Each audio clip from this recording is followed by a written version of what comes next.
Alright, so 8.2, we're going to talk about factors affecting solubility.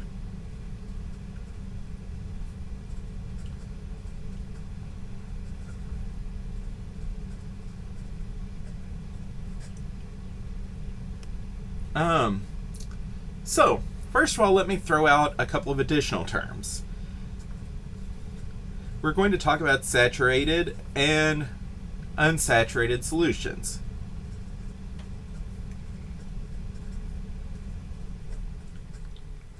Saturated is pretty easy to define. That means we have as much solute as will dissolve in the solvent. All right, and I should make that a little bit. I should kind of cover myself on that and say under the given conditions.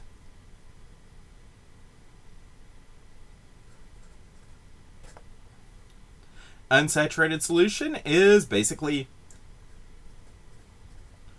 less solute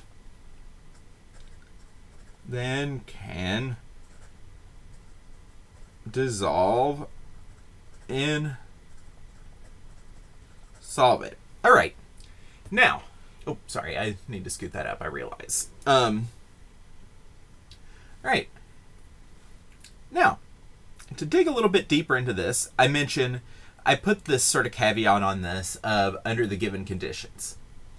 Let's look at how changing conditions can affect our solubility. And we're really only in this class going to be able to talk about this in general terms.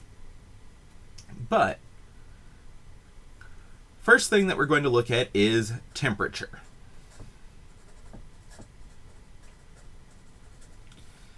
Now, for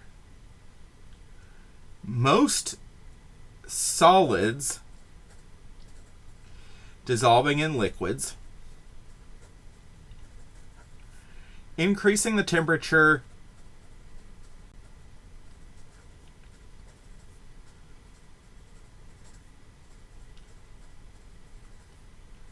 usually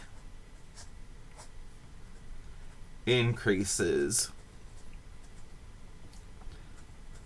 the solubility.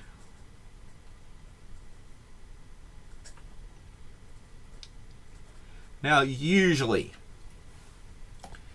and that's common enough that in this class we're going to treat it as a universal truth, because I don't really expect you to know that just, for example, calcium hydroxide, just to throw out an example that I know of, that calcium hydroxide becomes less soluble at higher temperatures.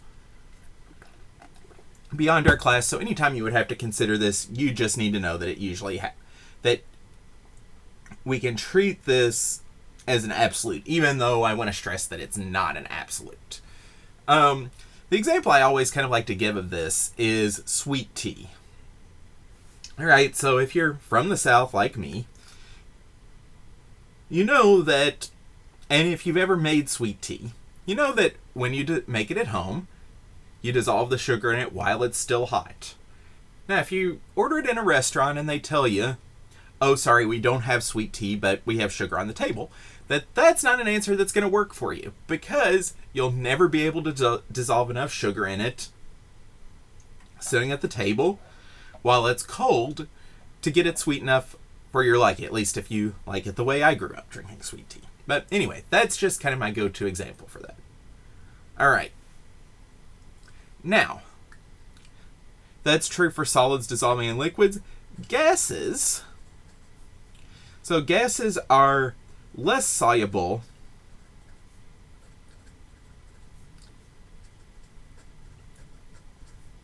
in liquids at higher temperatures.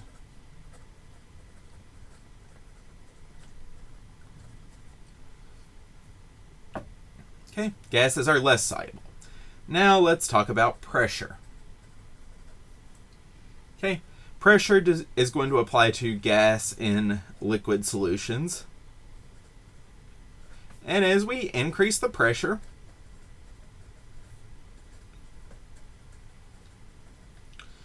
we increase the solubility.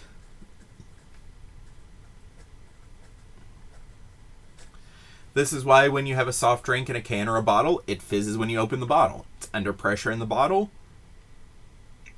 From dissolved carbon dioxide, you decrease, or I should say it's bottled under pressure. You decrease that pressure, some of the carbon dioxide comes out of the solution. All right, those are our general rules for this.